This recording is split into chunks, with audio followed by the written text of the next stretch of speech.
Morning guys! Ngayon magluluto ako ng banana pancake. Kasi yung saging ko sobrang hinog na. Lalagyan ko lang siya ng harina. At saka gatas. Ayan.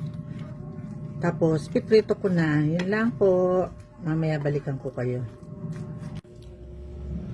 Ayan guys, na-mix ko na. Ipa-fry ko na lang dun sa star margarine. Ayan. Ayan. Ayan, nagpa-fry na ako. Tapusin ko lang yung mixture ko. Tapos, pwede na yun. Now it's ready. Ang aking banana pancake. Luto na. Kain na po tayo ng almusal. Ayan, may tinapay. At syempre, yung aking hot coffee, di mawawala.